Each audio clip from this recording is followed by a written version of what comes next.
So as I was saying, today we are going to deal with nuclear physics units, ideal wave function, shell model, and then we're going to end up with vibrations and other topics that we want to go through. But the first point will be going through the Bohr's hydrogen atom.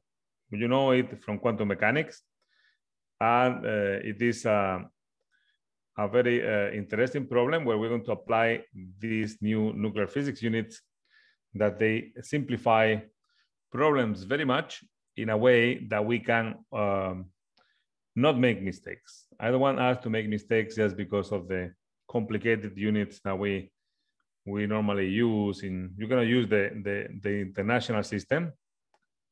International system here is quite the masses of the electrons there are huge numbers, astronomical numbers, and we want to use units that they suit better the problem at hand. Okay, so now if we go to the hydrogen atom, we remember de Broglie, right? And de Broglie say that the linear momentum is equal h bar over the wave function, or the wave function is equal h bar over mv, right? Which is the linear momentum. And for a standing wave or a stationary wave, for a standing wave, we have that the radius of the orbit, 2 pi r, is equal n times lambda, right?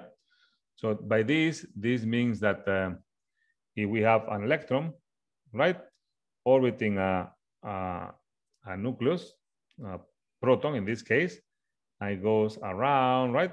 So this going around, we must have a integer number of wavelength, right? Where the wavelength is the distance between the two maximum, right?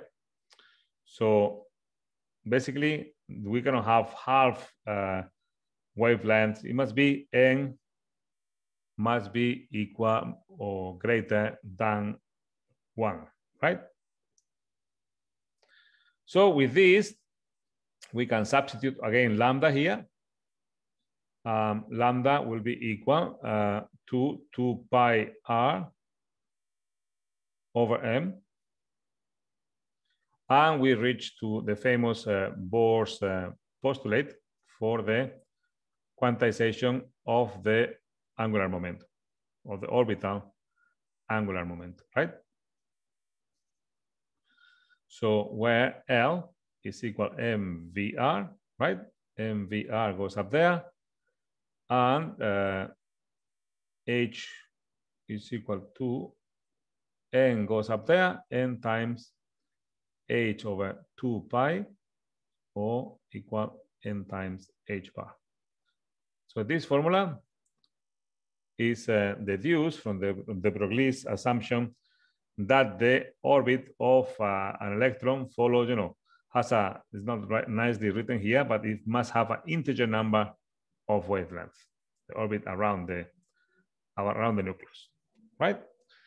So then, if we move a little bit down, then once we have this formula here, we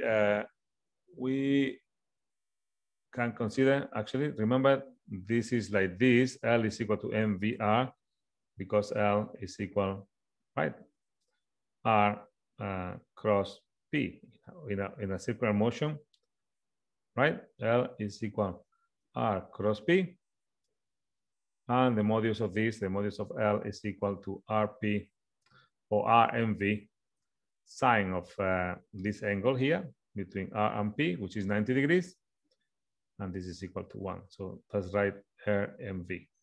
I want us to always remember the classical physics that we know and to combine it with our knowledge in quantum mechanics. So now once we have this condition, Bohr's condition, we're going to write it down here, that L equal mvr equal nh bar, means that the angular momentum is quantized, right? is quantized in terms that n greater or equal 1 can be 2, 3, 4. You see, there's nothing in between. That's what means quantized, right? There's not a continuous angular momentum that we may have in classical mechanics, but in quantum mechanics, this was a very strong assumption made by Niels Bohr, which was later on postulated by de Broglie, and he also figured out the same postulate, right? So now we go and we have the orbit of the electron. Let's change colors here so we don't get confused. So we have an electron here, and we have our nucleus at in the center. And for the orbit, to keep an orbit, anything. This is a problem with Niels Bohr, with Bohr's postulate. Anything orbiting emits a radiation, and eventually it should decay down to the proton, which is attracting it. However, this is a classical mechanics deficient. In this case, we're working in the quantum world, and the quantum world, we assume that the orbit remains, and this is what we mean by being quantized. But if we go back here, I want to point out the following. And the following is that we have an energy, which is the centrifugal energy, Fc. And let's call this centrifugal. And F Coulomb, right? And these forces, they equal for the orbit to be the same. And we have the centrifugal force, which is given by m omega time, cross omega r. This is a centrifugal force, which is equal to m in module m squared over r. Again, we go back, and we know that v is equal to omega r. So it's mv squared over r. So this is a centrifugal force. And this centrifugal force equals the Coulomb force, which is so is Z1, right? Z2 E squared 4 pi at naught R squared, right? And from here, we can get rid of one of the R's here. But first use, because this is going to be very complicated. This thing here will be very complicated. So we're going to use the first time E squared 4 pi epsilon naught. So we move to the CGS system, to the Gauss system. And in that system, this is equal to simply 1.44 MeV Fermi, right? So these are the units that we're going to be using most of the time. So now, this obviously simplify, and also we have Z1, Z2 is equal to 1 times 1, which is equal to 1, right? Because the electron has charge 1 and the proton has another charge 1. So let's simplify this to mv squared over r. We can remove the r. Oh, let's see. Let's first, so we say 1.44 equal to 1.44, actually r. Let's remove this r from here because this r squared and this r go away, right? So now we have if we look back here, right? So we have V and we have R here, we can substitute. And R, for instance, is, if we just look at this formula, R is equal MV, right? Because here, here dividing. So actually, no, NH, R is equal to NH bar divided by MV, right? So this is 1.44 NH bar here, MV. So V and V goes away, and we have that the velocity of the electron is equal to 1.44. Actually, m and m goes away, right? So we have that the velocity of the electron is 1.44 times nh bar, right? That's it. Much simpler than in any other situation where, again, we have used this equation here, this change of system to the CGS system, and we have the velocity. Now we can infer what is the energy of the orbit, right? The energy of the orbit of the electron, which is equal to the kinetic plus the potential energy, right? So the kinetic energy will be equal to 1/2 of mv squared, 1/2 of mv squared, which will be equal. Let's just forget about u for the time being. Let's just get the time, the kinetic energy, which is equal to 1/2 of m, then 1.44 square here, divided by nh bar, and also square, n square, h bar square, right? But we know that the mass of the electron is equal to 0.511 MeV per c square. So the kinetic energy will be 1/2 of 0.511, 1.44 square, divided by n square, and then h bar z square. And here we know that h bar c, and this is another unit, important unit in nuclear physics, is 197.3 MeV times c. Sorry, MeV Fermi. And then we have that the kinetic energy is 0.511 times 1.44. We can multiply this and divide by 2 times 197.3 square, 1 divided by m square. Right?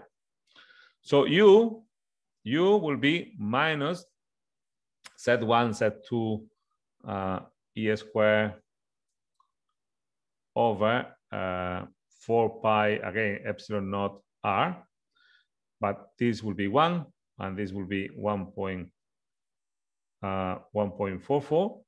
So that will be minus 1.44 over r. Right, basically it's the same thing as we are going to have for the kinetic energy, but it's not divided by 2.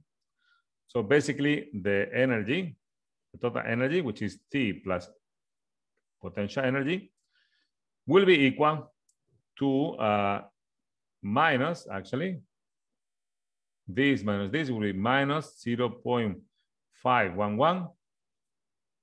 Let me go a little bit here. See if we have a little space there. Yeah, we have a space. 0.511. You can just solve it. You can just get the two terms, right? 2, 197.3 square times 1.44 square, 1 over n square. And this whole term here is what we call the ionization energy, or the ground state energy of the electron. And it is equal to, as you know probably very well, let me see if we calculate it right, 1.44 square divided by 2 divided by 197.3 square equal 1.36 10 to the minus 5 MeV, or is equal to 13.6 EV, right? So the energy of the electron in that orbit that we saw up there,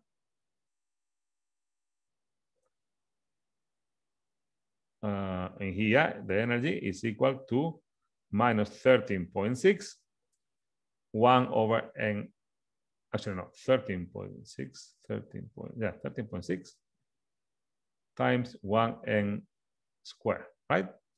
In EV. And we have deduced the energy of the electron going around the proton by using the nuclear physics units, which are, we simplify quite a lot the problem. You can try it without simplifying, without using these units, and you will see that it's much more complicated to solve the problem, right? So we have reached a point which Bohr, actually, this was written about this work, you know, that this insecure and contradictory foundation was sufficient to enable Bohr to discover the principal laws of the spectral lines, and the electron shells of the atoms appears to me as a miracle, and appears to me a miracle even today. You know, this is how, by assuming very simple assumptions here, right? Just assuming two things that we know very well, that L, you know, that L is equal mvr equal, assuming that the angular momentum is quantized, I'm just basically considering in the centrifugal energy equal to the Coulomb force, right? Z1, Z2, E squared over 4 pi epsilon naught R squared. Assuming these two, 1 and 2, Bohr managed to get the spectral lines or the energy levels in this shell, in these shells of the electron orbits, and this depends on n, the energy of the electron, minus 13.6 eV, 1 divided by n squared. Very simple, but at the same time beautiful. And this obviously earned Niels Bohr a Nobel Prize. I mean, things that we can do in 10, 15 minutes was given a Nobel Prize for seems very simple once you are doing it, once you have done it. But to reach to that point, there was a long history of people, you know, like the Balmer series. There was a teacher who deduced a similar equation. Deduced that the Balmer series, the electron lines follow the spectrum looking at the sun. It follows on hydrogen 1 here, hydrogen 2. I mean, the different jumps from electron shells, and this is important to remember. Right. Electron 2, hydrogen, no, hydrogen, all the different jumps from one electron being here, right? And going up there, being excited to a different shell. So the electron moves up there and emits a radiation and goes back to the ground state. So this ground state energy is 13.6 eV. This is in units of eV. And we can see the beauty of this because finally the spectral lines that we saw from the sun could be explained accordingly. There were some other lines that they were not hydrogen, they were helium. And they couldn't, at that time, they were discovered for the first time. Helium was discovered for the first time by looking at the sun. It wasn't discovered on Earth, but by looking at the sun. And in such a way, there were lines which were not explained by Niels Bohr, and they have to be something else. And this big discovery led to other discoveries afterwards. So now, we have solved the problem. We have won a Nobel Prize. And now we have to move into conclusions. We have used, remember, something very similar. We have used that E squared over 4 pi epsilon naught is equal, it's a little bit smaller, to 1.44 MeV Fermi, right? And these are the units that we're going to use in nuclear physics. And we have also used H bar C is equal to 197.3 MeV Fermi, right? Also, we have, sometimes we have that the atomic mass units, MeV per C square, MeV per C square, 931.494 per atomic mass unit, right? When we are dealing with masses. And we want to, in this case, if we get the mass in atomic mass units, we know how to convert them to MeV, Fermi, C square. These are our main units in nuclear physics. As you can see, they simplify things very much. Questions before we move to the next point I want to make. I want to,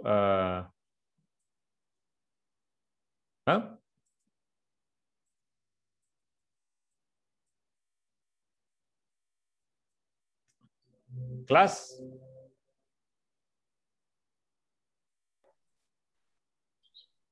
Profundo.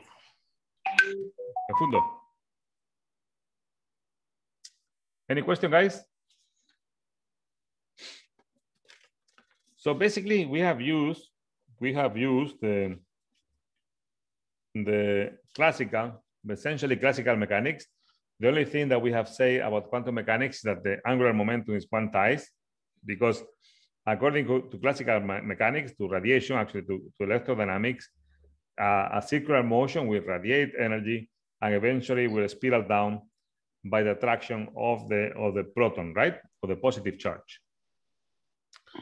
So I want us to go through this and ask any questions. Everything is clear. We knew all this, right? Prof. Fundo? There's that part where we got h bar squared, h bar, yeah, all squared, h bar c all squared. Right. So my question is, how did you get that? How did you get it like to be a product of h bar c all squared? Right. I'm going to show you right now. So it was down here, no? Let me see where I put it there. Here, no? You mean here? This step here, right? The last step. Yeah. But what I can see is that it seems like we use the SI unit for the mass of an electron. That is 0.511 MeV over C squared. That's the unit. These are the units that we are using. MeV C squared, right? Consistently. Yes. So then this MeV it remains up there. So we have to be consistent with the units. When we have, this is a very good point. If we have kinetic energy, we must have MeVs, right? So let's do this again. But actually we can, so we have 0.511 MeV and the C square, which is dividing here, MeV per C square, because always the masses come in MeV per C square, right? So this C square is the one I'm moving here down. Okay, yeah. See. Right, so MeV C square is moving this C square down. So by doing that, I'm having H bar C. You see, I'm just playing and leaving the MeV. So remember that these guys are in MeV Fermi. And this guy is also in MeV Fermi, right? H bar C. So MeV Fermi square and MeV Fermi square, they will cancel each other. But this MeV remains in this one, right? Right. So the kinetic energy is given in MeV. Can you see it? Can you see clear? Yeah, I can see clear. Right. So this is what we did. We just basically move the units. And this is a typical thing, which is very helpful. We know that the masses comes in MeV C square and then in the C square. Right. We know that because the energy is equal to mc square, right? So the mass is always going to be in MeV per C square, right? This comes from Einstein's formula. So the masses will come always in MeV because this is the energy. Our energy is going to be normally in MeV, in kV, EV, depending on the excitation energies, but the masses will come always in MeV C square. And this C square can be used in such a way that you combine it with H bar C, right? Or H bar square C square. Yeah, I see. So this is the way to do it. And then it simplifies a lot the problem. And as you can see here, the kinetic energy, the remaining, always we have to make sure that we're doing the right thing. It's very important that we put the units here and there. I didn't put the units, but you know, we always have to make sure that we have the units under control. So kinetic energy, any energies must be given in MeV, right? So in this case, I didn't put it there, but we have MeV c square for the mass. Then we have MeV here. We have MeV Fermi square. Then down there we have also, we move this guy here. So then this also became MeV Fermi square, right? Because this was h bar c square, right? And this was actually 1.44 square. So these two squares obviously cancel each other, and the remaining was just this MeV which is left there, right? It's very important that we put the unit, so the remaining must be the unit of what we want to determine, right? In this case, MeV. If we want to measure distances, then we get Fermis, right? Right. So let's actually do another example of this. Another example, which is about one of the assignments that you have in class before we move on. But we're going to go back. Actually, I shouldn't delete this. We're going to go back now to the Niels Bohr atom. I just want to make a little the tool, and we mentioned there was a problem which is similar to this, what we have done right now. In the lecture notes, there was a concept where you have this graph, right? And we have here cross section. I think it's in the. We just go here, actually, in the chapter 1.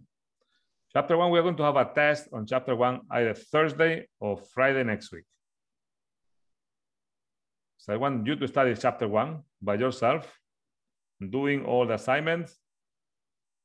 But what I want to tell you now is about this plot, this assignment, which we have here, this one, right? So what is the question was here? Estimate the nuclear radius of tantalum or silver. I'm not going to solve the problem, but this is what we have. We have this sigma d omega. We have the cross section here, and we have the alpha particle energy right there. So we have the kinetic energy of the alpha particle. And this, very important to remember, this is what we measure in the laboratory frame, right? And then we have this sigma d omega, and we see some data points, and then suddenly there's a drop, right? With respect to the Rutherford scattering. The Rutherford scattering follows a particular trend, but then there's the big deviation as we keep increasing the kinetic energy or the energy of the beam. In this case, the incident energy of the alpha, right? If we increase this, eventually we don't follow a classical trajectory, a classical description anymore. This was Rutherford, right? But there's some deviations, and this deviation at this point here, more or less, which corresponds to whatever energy here, is the way to solve this problem. Because at that particular point, what is happening? What is happening is the following. So we have the alpha particle moving, and we say we have a tantalum foil. Let's put tantalum or silver, whatever, right? So then there's a point where we can actually, in a head-on collision,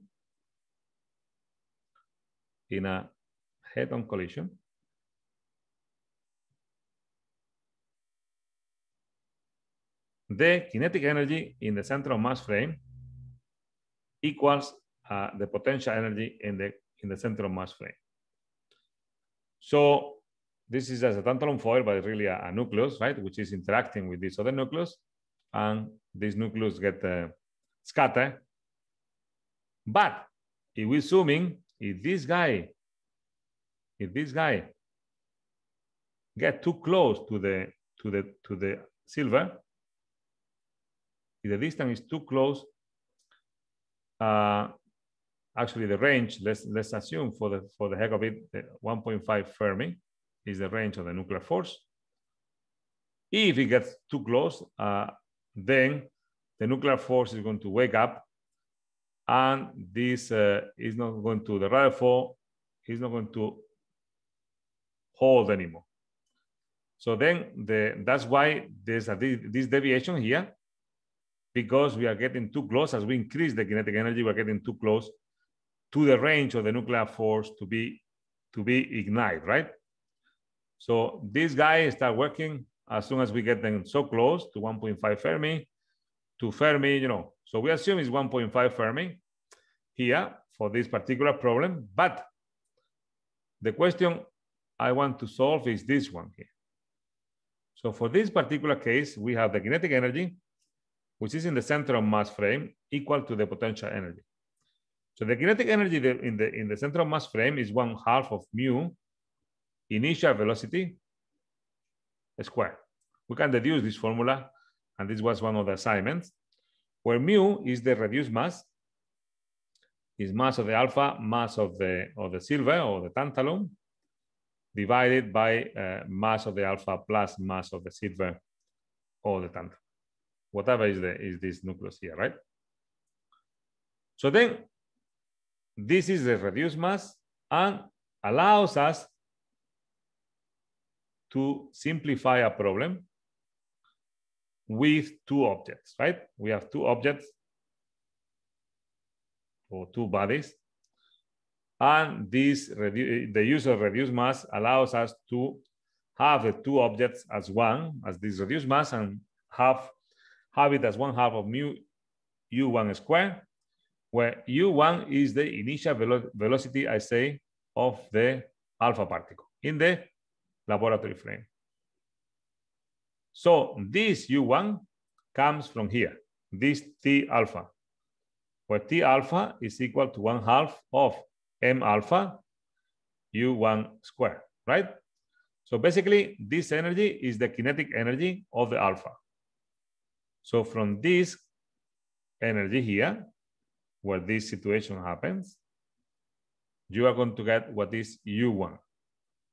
So, but it's different to the center of mass frame. The center of mass frame, and this is a typical mistake that you make, the center of mass frame, you can equal to the kinetic energy, to the potential energy, which is basically the Coulomb force, and you have again Z1, Z2, E squared 4 pi epsilon naught times, let's call this B. Let's call B the distance here in this head-on collision. In this head-on collision, this is the silver and this is the alpha. This distance here between the centers is going to be our B. This B here, which normally is also called the impact factor. Impact factor. But then that's it. Now this equation, as we know, this will be 1.44 MeV Fermi again. This will be the set of the alpha and the set of the silver or the tantalum now, 2 times whatever is the proton number of these guys. And if we go a little bit down, then this is the way we solve it. So we get that B is equal to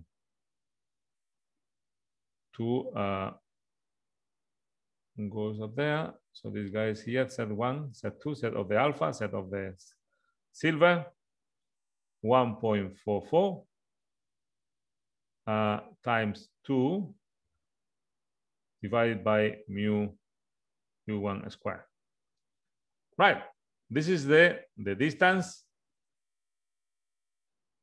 of the impact factor, this distance between the two centers. And this will be important for you to solve that problem. But remember that we have also the reduced mass. We need to calculate the reduced mass also. But remember that this U1 is determined not from here, not from this equation, but from this equation that we saw up here in the laboratory frame, right? Well, this is the mass of the alpha and not the reduced mass. That's the only difference here. But what I want to say is that, you know, we can solve this problem.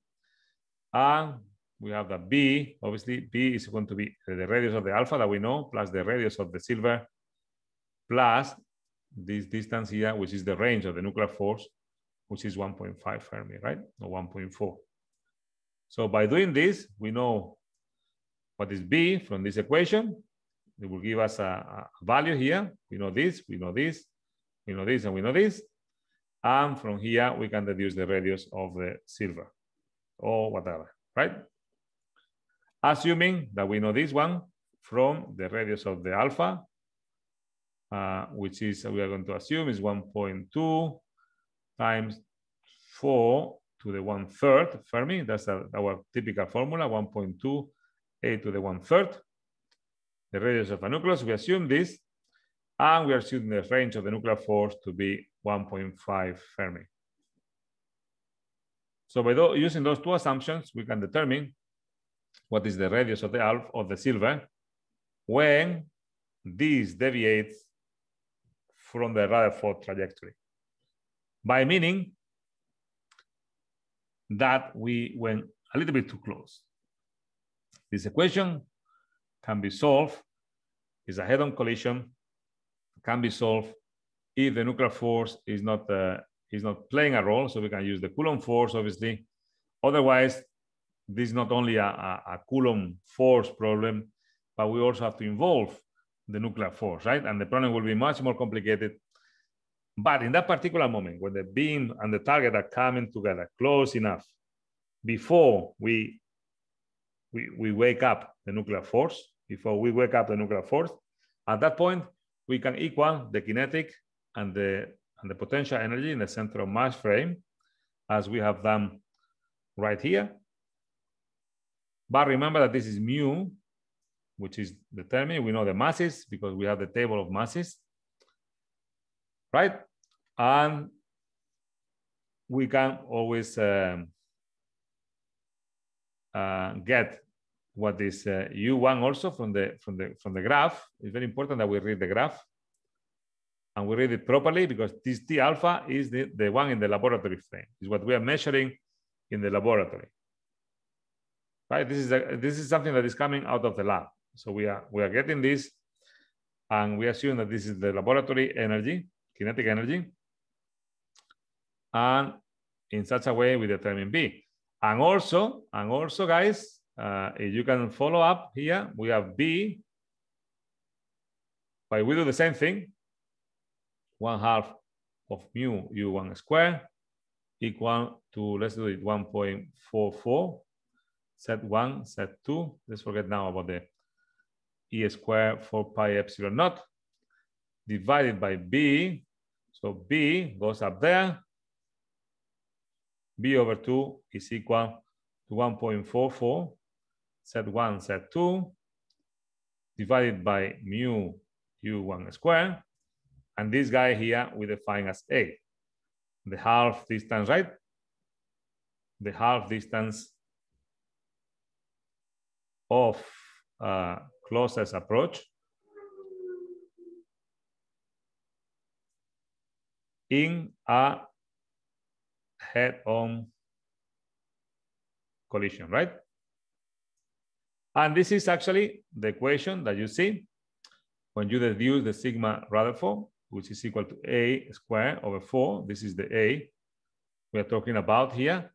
And this is going to be very important also for your test next week, because you're going to solve this problem and you're going to determine what is the integrated Rutherford cross-section of something, minus 4 sigma center of mass of 2 d omega, where d omega is equal to the sine of var theta. This is in the center of mass, var theta, d var theta, d phi. Okay, so this is the A that I am, we are having here. Again, we determine it by equaling the T center of mass to the potential center of mass. All right, guys. Very good. We have solved two problems at the same time. I show you how to calculate the A, the half distance of closest approach in a head-on collision, as the closest approach before we wake up the monster. The nuclear force, as we know, is unknown. It's pretty much unknown. We have some ideas, but no one has pinned it down to final form. And this is one of the main questions in physics. But before we wake up the nuclear force, we can equal the kinetic and the potential energies in a way that we can determine what is the radius of the nucleus, or we can determine the half distance of closest approach. That it is very important in the Rutherford cross section, right? This A here, this d sigma d omega is related to this equation that we see right here, right? This sigma d omega is that thing, right? This sigma d omega that goes down here. Here we go. So again, we have equal principle of conservation of energy as we have done for the hydrogen atom. Questions before we move on? These are the kind of questions I will ask you during the test. So Luasi, now you can hear me. Do we do it Thursday next week or Friday next week?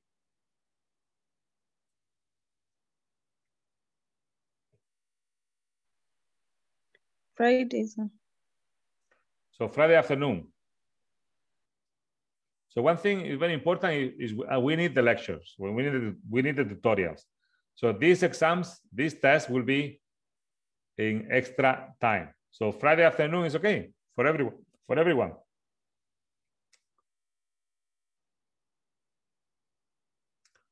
Let's say Friday at 2 o'clock or Friday at 1 o'clock.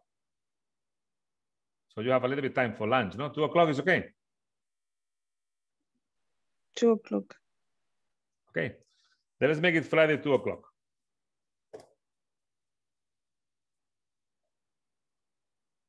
Okay, guys. So questions now. I'm going to stop sharing here. Any questions? Yalo? No questions from my side. I want guys to start asking questions. I want to know, next year you're going to be doing masters, but only if we think you are of master material, right? Or if I think you are of master material, so you want to do a master with me, you must be on top of the game. So we must ask questions. We must show independence. So this is not like a given, that we're going to do honors now, and next year we're going to do masters. I want you to be proud of it. I want you to be. This is going to be a challenge. This is not like a given for everyone to get a master's degree. So guys, I want full action here. I want you to be committed. So everything is clear, Luasi, with what I just explained.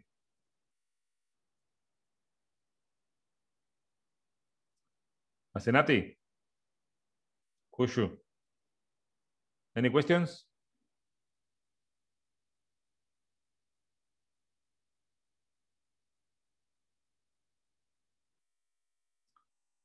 Do you follow everything in Fundo? You are the only one who asks questions here.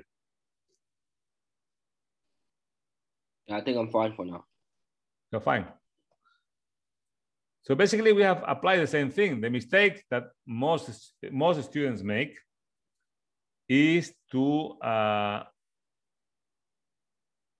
you need to determine the initial velocity here. I hope this is very clear. The initial velocity must be determined from the kinetic energy in the laboratory frame. This is the kinetic energy. This is where the velocity of the particle before the nuclear force, let me just write it down in red here.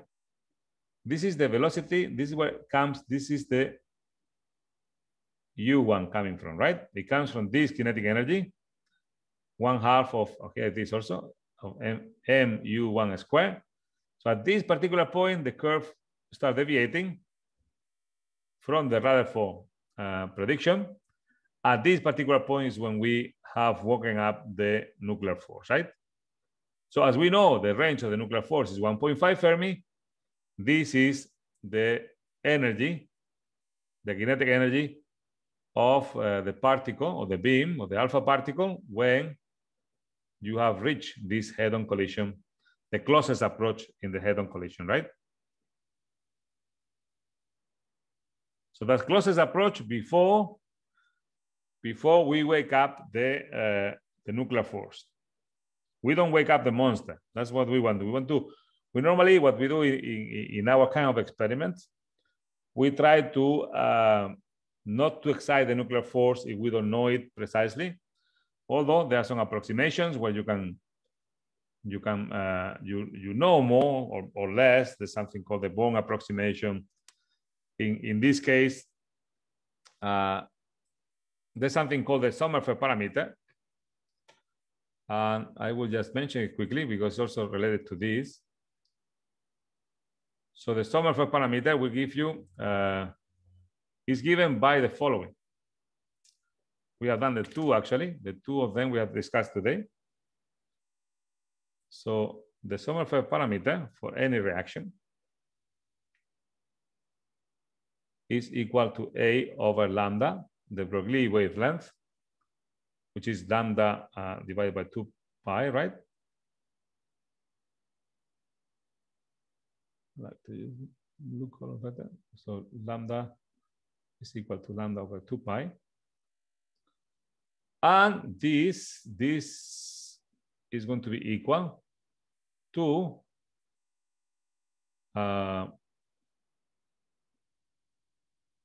one.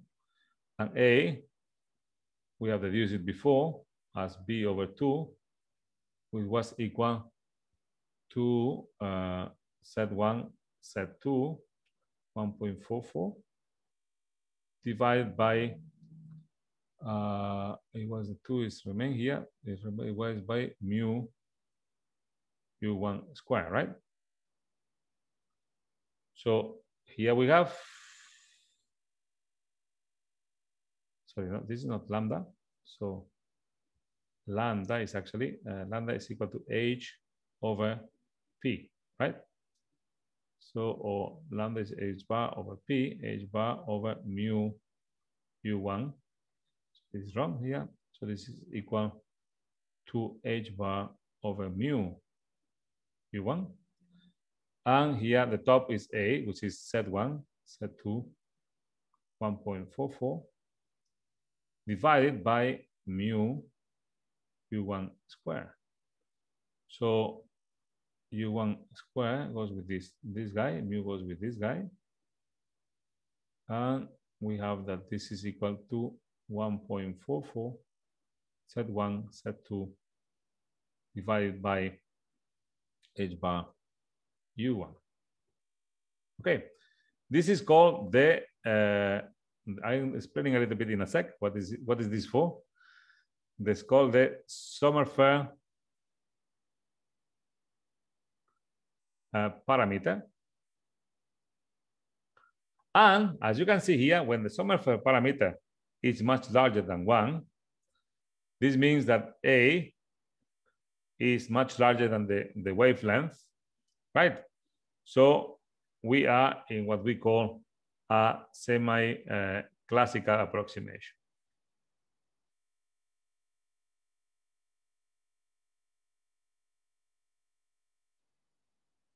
And when So basically, we can use the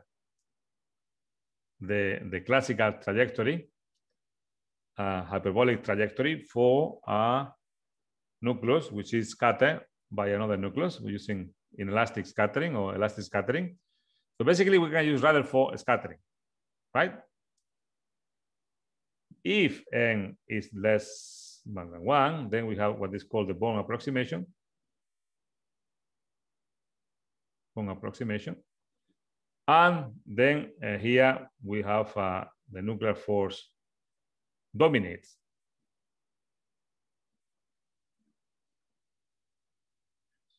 So in either case, there are some methods. This is a little bit, there's a DWBA codes, and these are, WBA.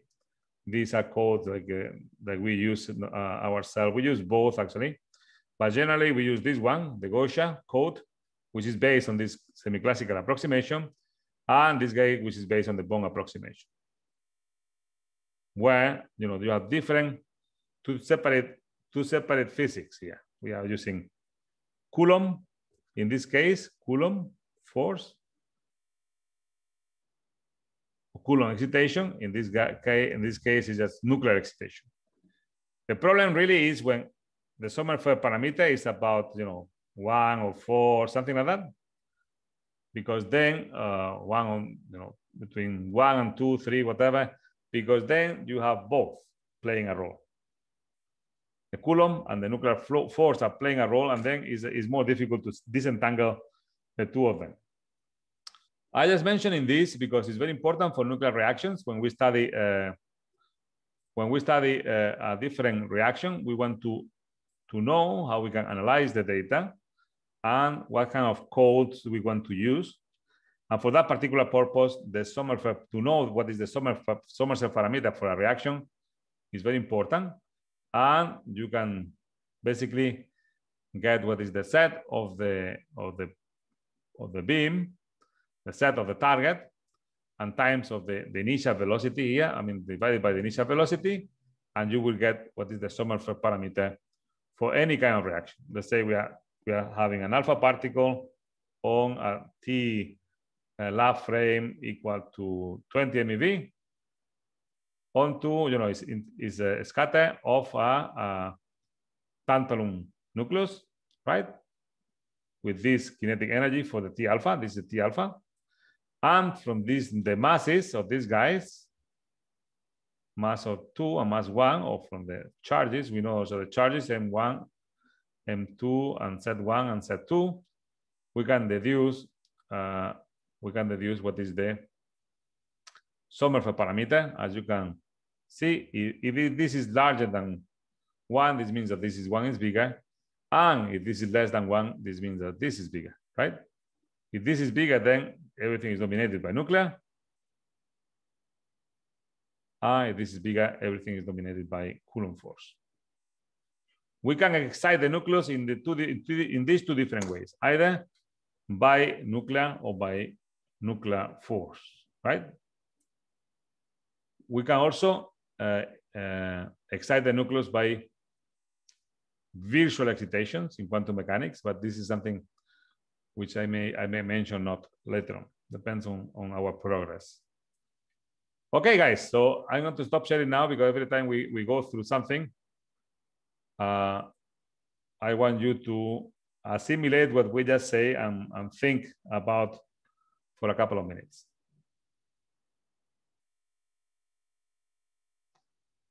So, any questions?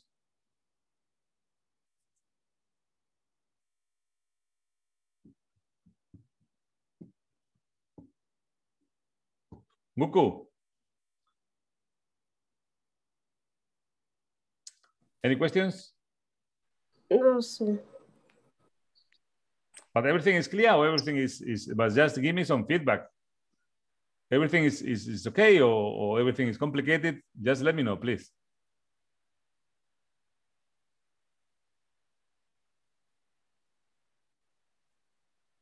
Are you following? Or I'm going too fast? I need your feedback. Luasi? Fundo, Tell me.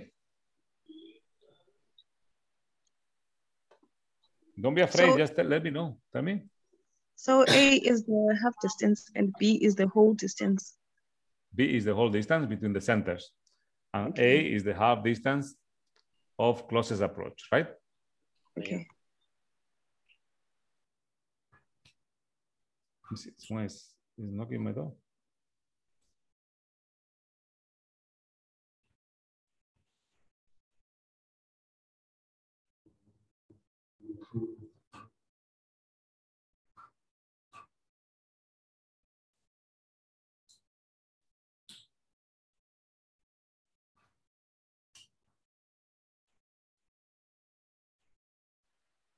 Also say, is it fine if when we're calculating the can you hear me? Yeah, I can hear you. Oh, I was asking if is it fine if when we're calculating the range of the nuclear force on the curve, is it fine if we take 2 points, the one closest to the one we are given?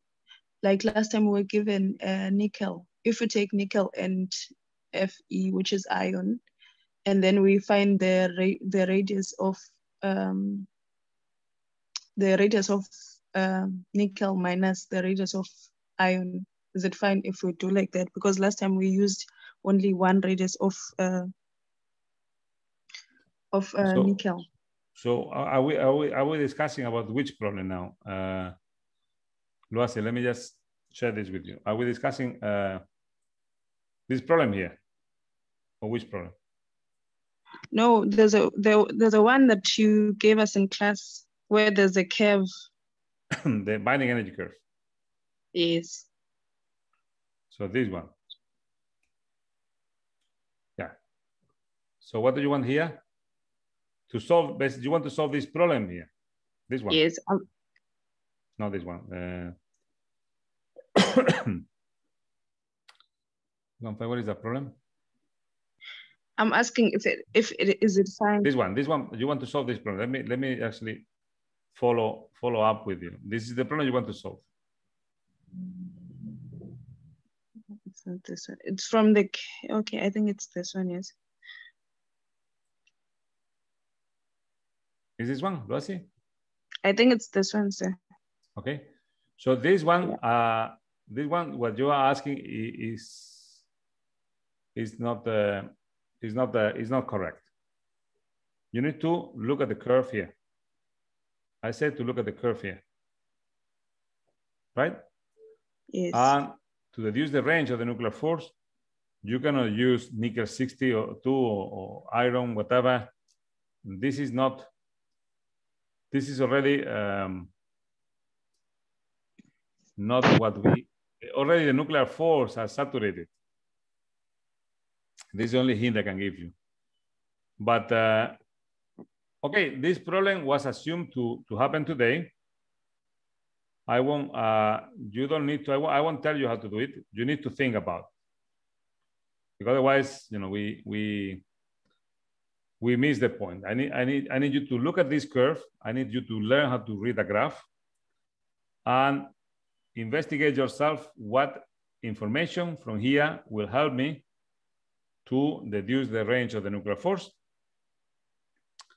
Actually, I promise you to give you the lecture notes today. I've been working on these new plots that you have here on this new section, and new plots I've been adding to the chapter. And I will actually send it to Sikalele today, so you can have it hopefully by Monday. By Monday is okay. You can go to Sikalele and get I'm going to actually print out the chapters that we're going to be working on. So we're going to be working on mainly chapter 1, chapter, let me see, chapter 3. I'm not going to copy everything. So I'm going to write chapter 1. You can read 1.9, 1.10, 1.11 for you. I may ask a question about this, but these are the main sections that I want you to study for the test. and also what we have gone through class. So in the next test on Friday, we have everything that we have gone through class plus chapter 1. Is that clear? So then I'm going to bring out chapter 1. Chapter 3 we'll be using it the next. I don't know if this is in good condition right now. I will see. We can use chapter 5. Chapter 5 for sure.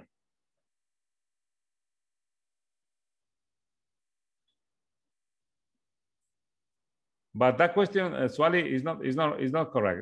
Your solution is not right. So let's think about it, and I may ask that as a question in the test next week. So all these questions that haven't been solved, I want you to eventually solve them, and I want you to be able to think. This exercise, the important thing about this exercise is about thinking logically, but also about reading the graph. I mean, what information in that graph may, what can that graph provide you? What kind of information can be given to you in a way that you can deduce what is the range of the nuclear force? So remember that the key is to understand that the nuclear force saturates, right? So you need to figure that out. So any more questions? I was thinking about questions about what we have just discussed right now.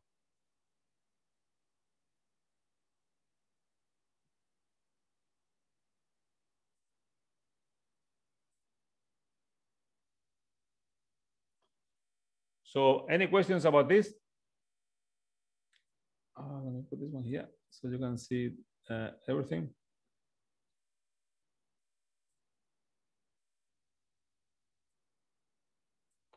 So we have the Sommerfeld parameter. We describe whether whether we can do a Coulomb force, whether we have to consider the Coulomb force only or the nuclear force only, right?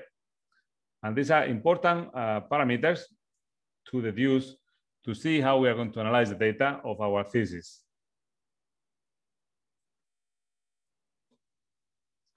All right. If there are no more questions, we are going to close this one.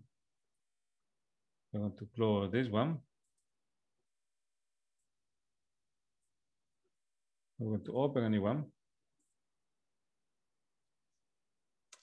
And we're going to think, again, we're going to think about something else. So we have come to the conclusion of Bohrs, make it bigger.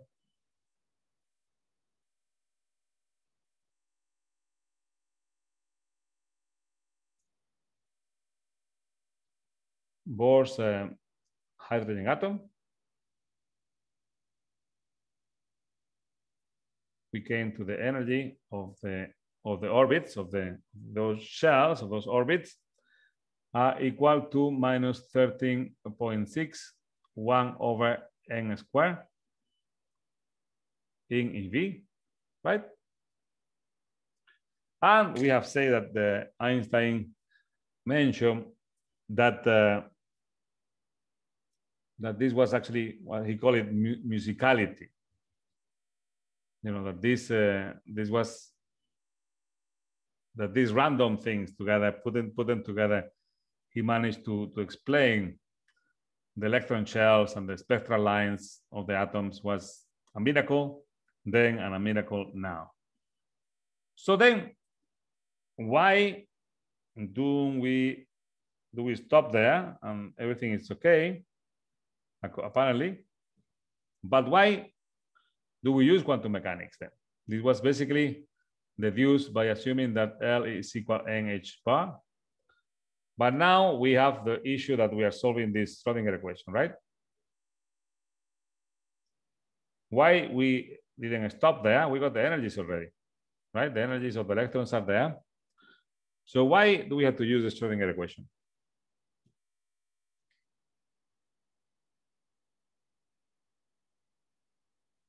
A question. So why do we have to use Luasi?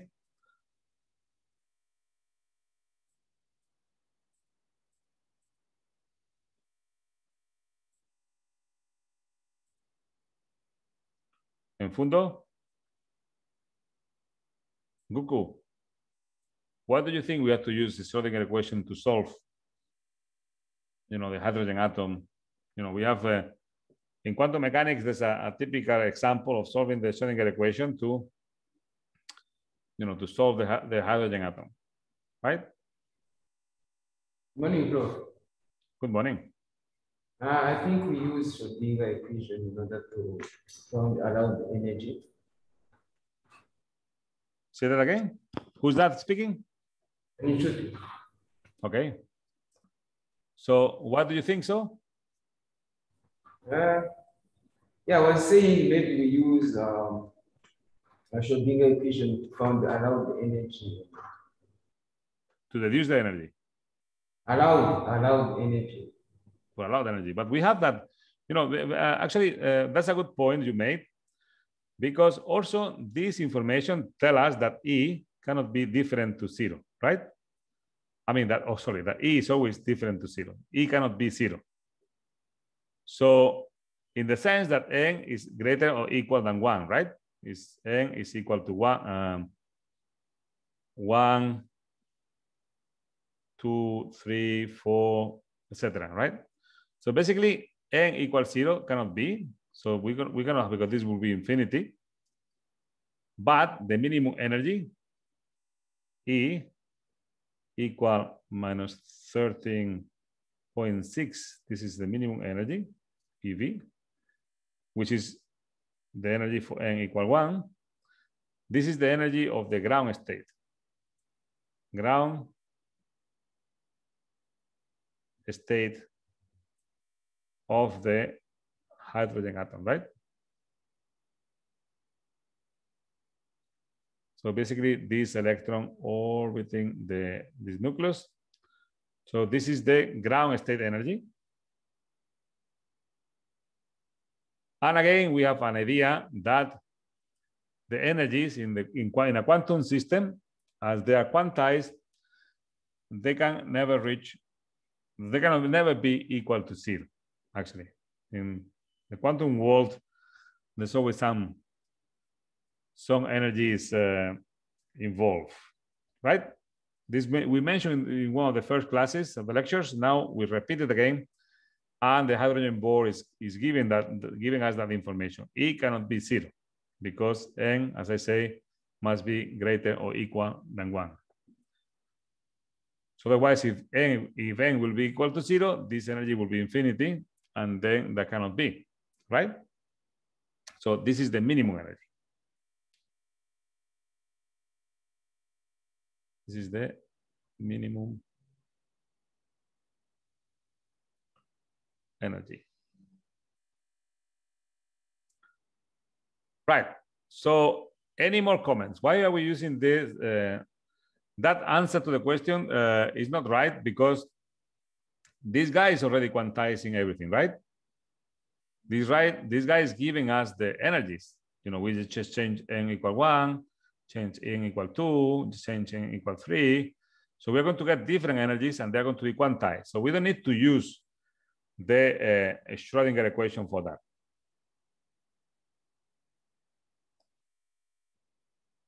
Any more tries? Why Schrodinger equation?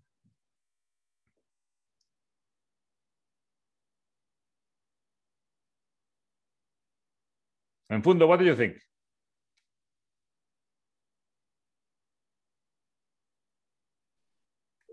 Why don't we stay with Bohr's hydrogen atom? Everything is calculated already.